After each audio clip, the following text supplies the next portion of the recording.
तो दोस्तों आज 7 अगस्त 2020 शुक्रवार का दिन हो चुका है। तो आइए फटाफट से बात कर लेते हैं आज शिक्षा विभाग से जुड़ी कुछ ताज़ा खबरों की और कुछ बड़ी खबरों की।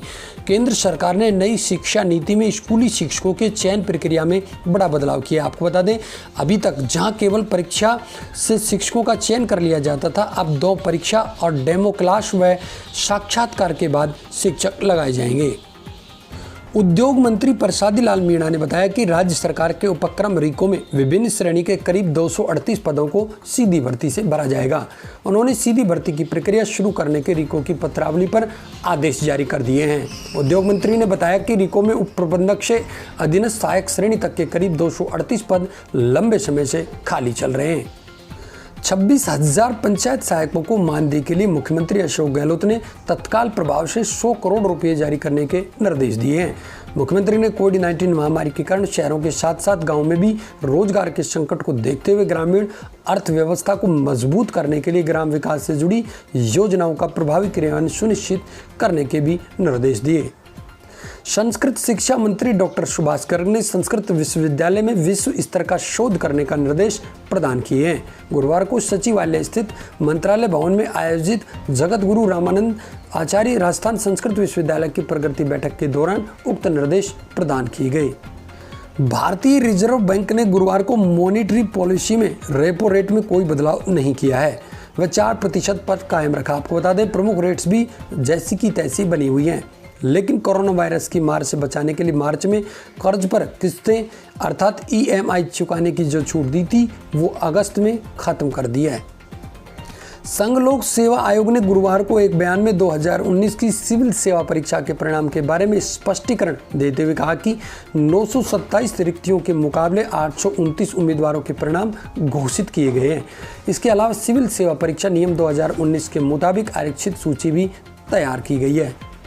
नई शिक्षा नीति के जरिए जिन बड़े बदलावों और सुधारों का प्रस्ताव किया गया है उसे जमीनी पर उतारने के लिए शिक्षा के बजट को कम से कम दोगुना करना होगा।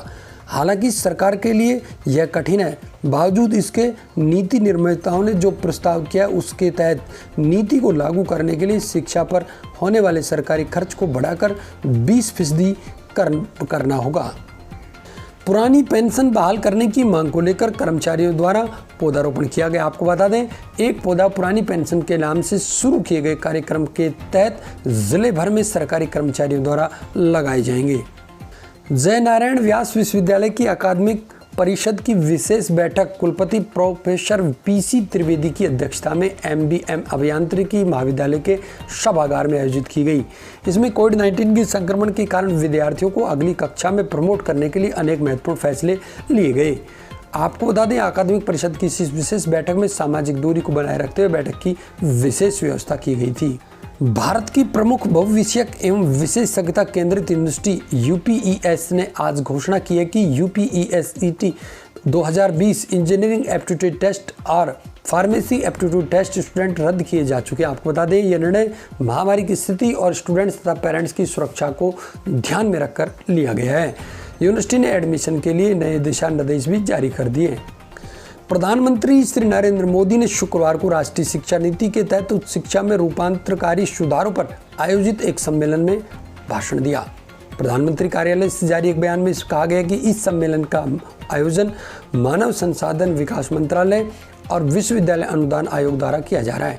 सम्मेलन के दौरान राष्ट्रीय शिक्षा नीति 2020 के तहत कवर की गई शिक्षा के महत्वपूर्ण पहलुओं जैसे कि समग्र, भविष्यक और भविष्य की शिक्षा, गुणवत्तापूर्ण अनुसंधान और शिक्षा में बेहतर पहुंच के लिए प्रौद्योगिकी के समान उपयोग पर विशेष सत्र आयोजित किए जाएंगे। देश में लॉकडाउन में ढील मिलने के साथ ही रोजगार में भी बढ़ावा होने लगा है, जबकि अप्रैल माह में रोजगार में सबसे ज़्यादा गिरावट दर्ज की गई थी। लेकिन राजस्थान और दिल्ली सहित कुछ ऐसे राज्य जहां लॉकडाउन में ढील के बाद भी बेरोजगारी दर में इजाफा देखने को मिला है। Centre for monitoring of Indian economy की ताज़ा आंकड़ों के मुताबिक राजस्थान में जुलाई महीने की बेरोजगारी दर 13.7% से बढ़कर 15.2% हो गई है। निजी स्कूलों के विद्यार्थियों की फीस का पुनर्भरण करने के लिए दायर जनहित याचिका पर हाईकोर्ट ने मानव संसाधन विकास मंत्रालय, राज्य के शिक्षा विभाग और national commission for child rights को नोटिस जारी कर 15 सितंबर तक जवाब मांगा है। राजस्थान माध्यमिक शिक्षा बोर्ड की कक्षा 10वीं के परिचालनांक कमजोर देने वाले उपखंड के सरकारी विद्यालयों के आखिरी आखिर शिक्षा विभाग ने सुध ले ली। आपको बता दें, मुख्य जिला शिक्षा अधिकारी के निर्देश पर बुधवार को मुख्य ब्लॉक शिक्षा अधिकारी और अतिरिक्त मुख्य ब्लॉक शिक्षा अधिकारी ने कस्बे के जो विद्यालय इनका निरीक्षण किया और संस्था प्रधानों को कारण बताओ नोटिस भी जारी किया। तकनीकी शिक्षा राज्य मंत्री सुभाष गर्ग ने केंद्रीय मानव संसाधन विकास मंत्री रमेश पोखरियाल निशंक को पत्र लिखकर संक्रमण काल को देखते हुए विश्वविद्यालय स्तरीय परीक्षाओं के आयोजन करवाने के निर्णय राज्य सरकार के विवेक पर छोड़ने की मांग की। मंत्री ने पत्र में तर्क दिया कि देश में प्रतिदिन 40,000 से ज़्यादा नए कोरोना के मामले आ रहे हैं। यह स्थिति आगे और भयावह हो सकती है। ऐसे में विश्वविद्यालय और महाविद्यालय की ऑफलाइन परीक्षाएं करवाने से संक्रमण का खतरा और बढ़ सकता है। कोरोना वायरस महामारी को ध्यान में रखते हुए the institute of company secretaries of India की कंपनी सचिव कार्यकारी प्रवेश परीक्षा परीक्षण केंद्रों पर आयोजित करने के बजाय रिमोट प्रोटेक्टेड मोड के माध्यम से आयोजित की जाएगी। तो दोस्तों, ये थी आज 7 अगस्त 2020 से जुड़ी शिक्षा विभाग की कुछ बड़ी खबरें। शिक्षा विभाग से जुड़ी प्रत्येक बड़ी अपडेट के लिए आप लगातार बने रहे हमारे साथ में।